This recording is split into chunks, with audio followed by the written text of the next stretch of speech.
about chastity, or the there's two versions I read.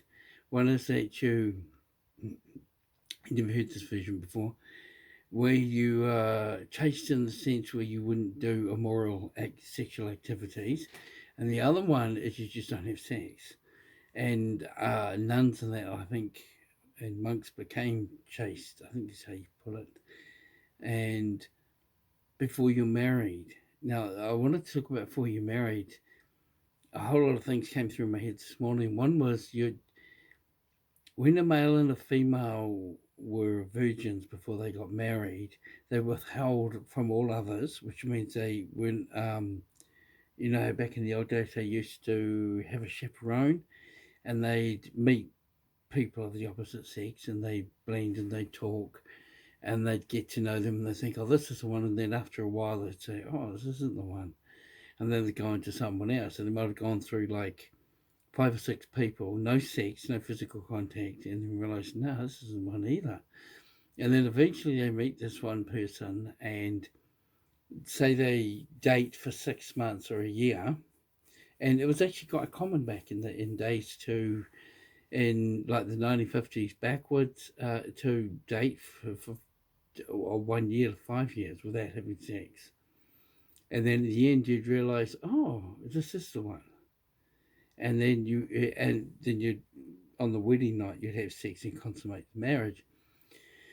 The point being that you waited, and if the male felt that she waited 5 years to have sex with him, and he waited 5 years to have sex with her, then they're not going to muck around because they went through so much. Because being in love, and you become sexually attracted, so it's hard to say no. And but being in control of yourself. The other thing is it shows you that her parents, if she had enough self control to wait over a year, a period of time, and she waited, and you would look at her and you would say, well, obviously you were brought up well because you have self control. Therefore, in marriage, if I marry you, you're going to have self control. You're not going to try and experiment with other guys or toys and things like that.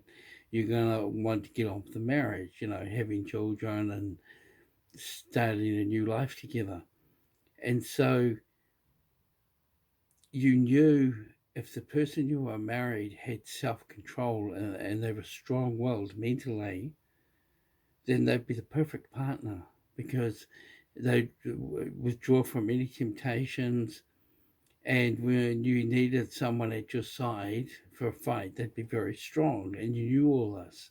And the fact that they were chaste or were not willing to sexually give their body over to someone else just cheaply, just for a thrill, then you knew that you had someone who was a long laster forever, a person who would always be with you and always be at your side and be very strong willed at the same time, very dependent, very strong willed, very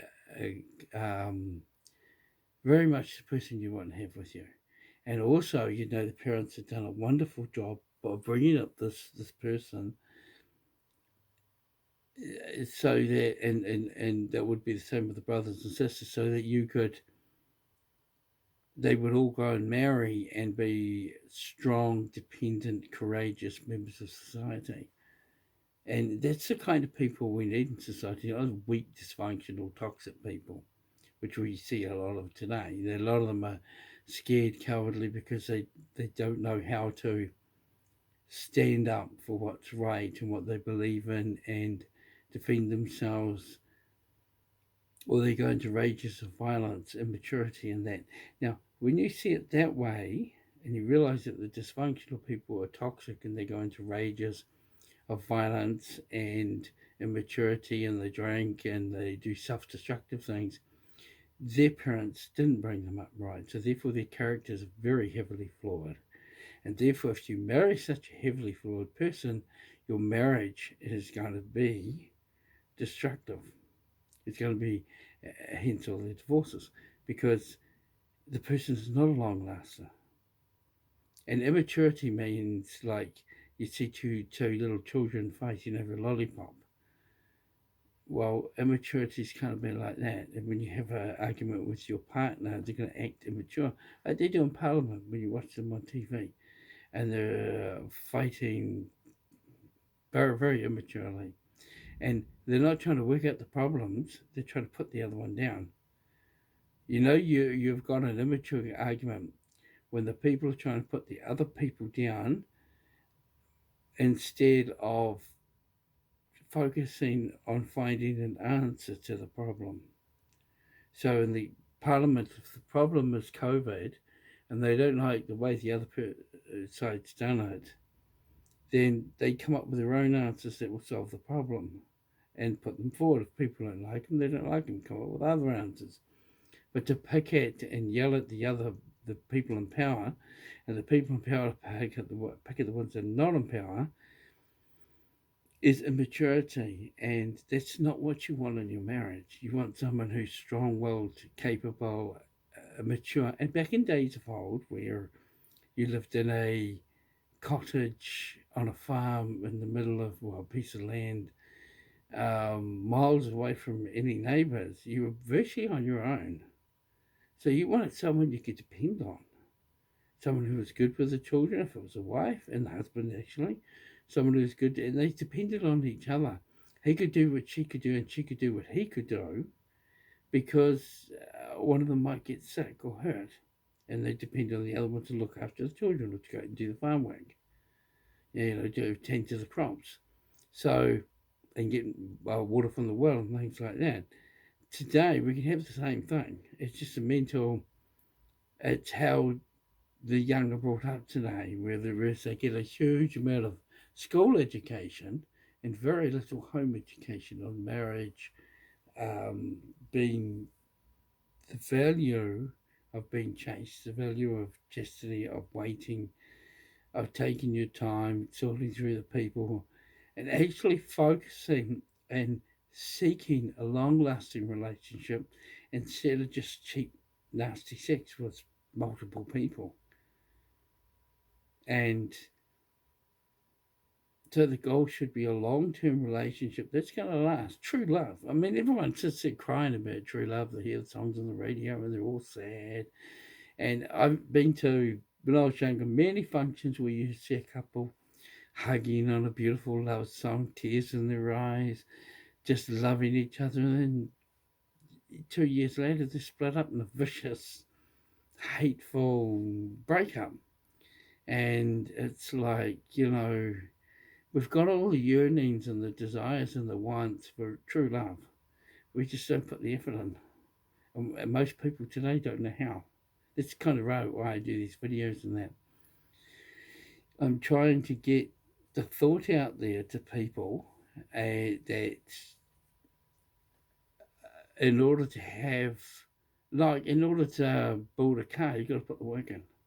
And you got to, if you want a quality car, like you've rebuilt a vintage car, then you got to put the work in to such a degree that it comes out perfect, like it was brand new, like the day it was come off the assembly line in say 1938.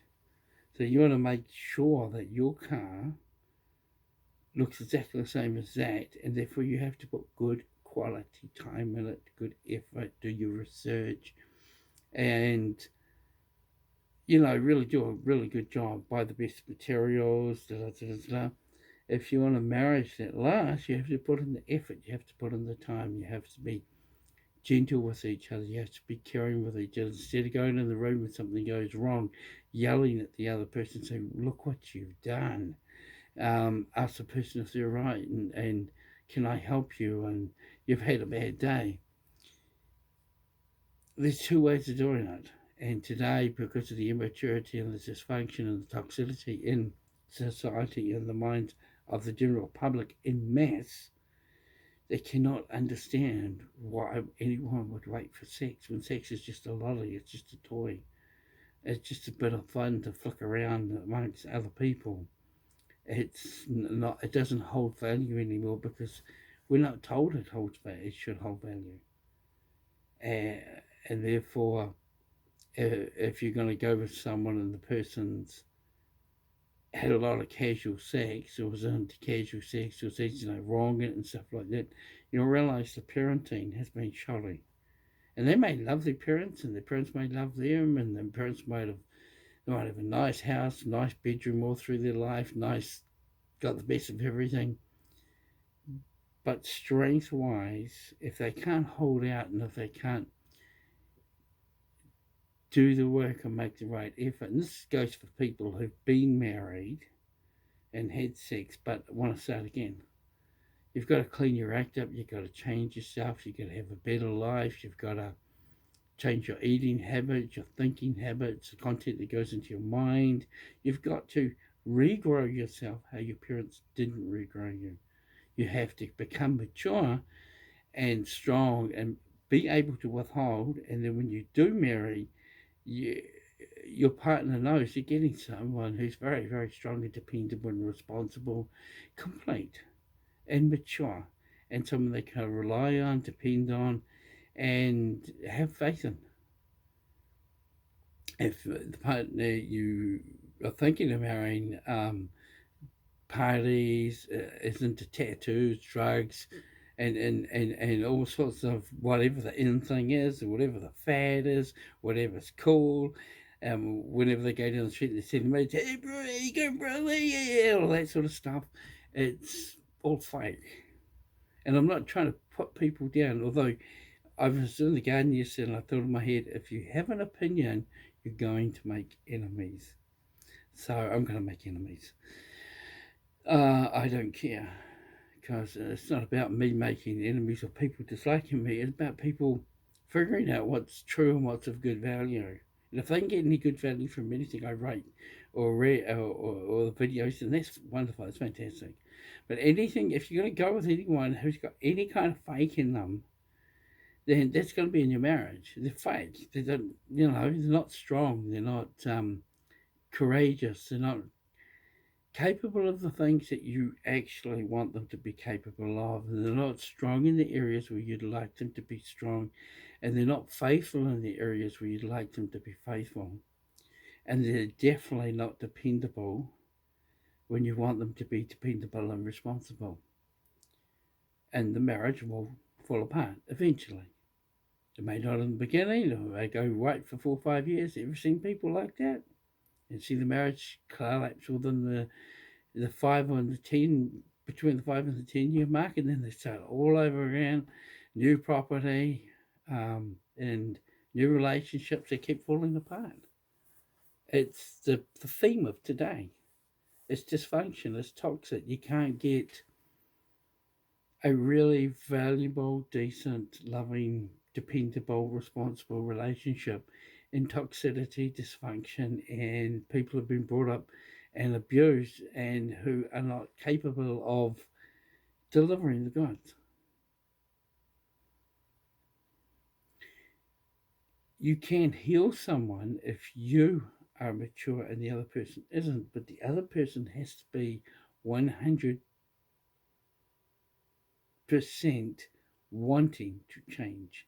Can't change it. It's what I discovered. I spent 20 years, 25, 30 years trying to explain to people when I see them doing stupid. I tried to explain to them in many different ways how what they were doing was going to hurt their life. And I got laughed at, I got abused, I got told I was an idiot, I was told to shut up and get out. It wasn't until 2009 when I went on Facebook properly. I joined in 2007, but I went on 2009 because I was going through a lot of grief and still suffering depression and anxiety. And I went on and I thought, I posted stuff and people keep asking me to keep posting stuff. So I kept posting stuff and I thought, well, I'm going to post stuff here and I'm not going to ask people to come to my page or listen to me. I'm not going to give advice to anybody anymore. I'm just going to give advice, post advice, and see what happens. And I got 5,000 people in within probably 2 years. So I find it's better to give advice, and if people don't want to take it, just walk away. So if I was married and say you're a guy or a woman and you're married and your partner is still struggling, they have to be fully committed to change.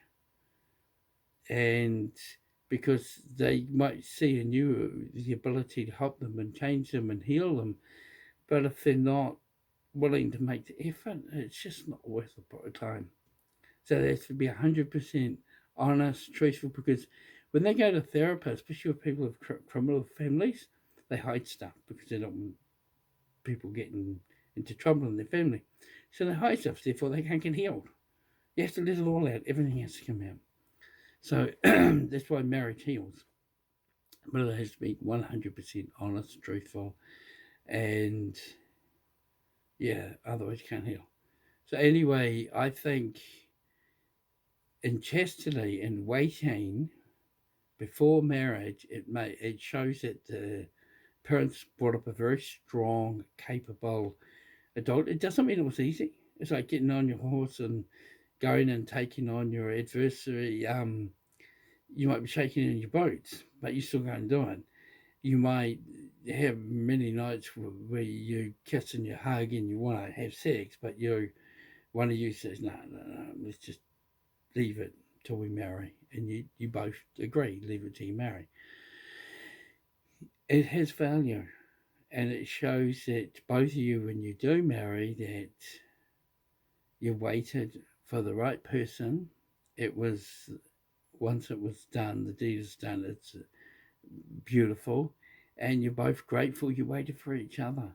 And now that you've waited for each other and you're married, you can build a strong life with someone you know is strong, dependable, responsible, and can has patience. That's it. Has patience and inner strength. I'll leave it at that.